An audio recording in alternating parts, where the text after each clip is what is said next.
Je suis Mohamed Hendain du Maroc. Je suis président du comité de coordination des peuples autochtones d'Afrique. Donc, c'est une organisation de plus de 122 organisations autochtones d'Afrique et dans 22 pays africains. Donc, nous faisons un travail de proximité concernant la biodiversité et le changement climatique.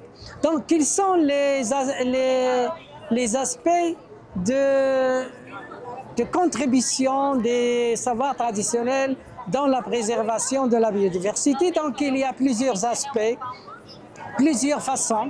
La première façon, c'est d'abord la sensibilisation des peuples autochtones de leur identité et de leur savoir traditionnel.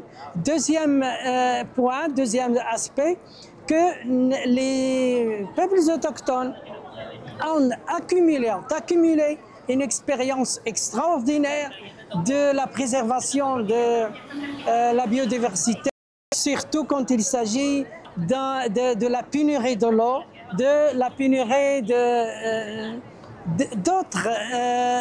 d'autres éléments de vie. Si on prend l'exemple du Sahel, par exemple, nous avons la pénurie de l'eau. Donc, les peuples autochtones ont créé des systèmes extraordinaires pour gérer cette pénurie de l'eau.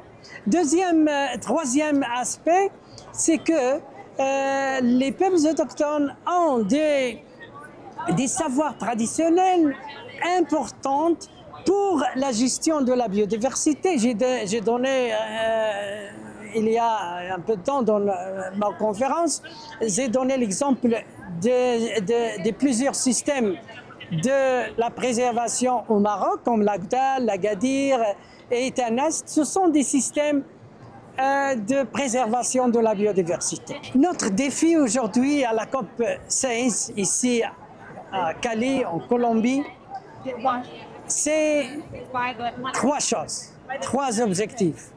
Donc la première, c'est que d'abord, l'adoption d'un nouveau organe subsidiaire qui va remplacer le groupe de travail WITJ. Donc l'adoption de cet organe va donner aux peuples autochtones une possibilité, une valeur ajoutée pour la préservation et la gestion de la biodiversité. Deuxième point, c'est que les savoirs traditionnels doivent être préservés, doivent être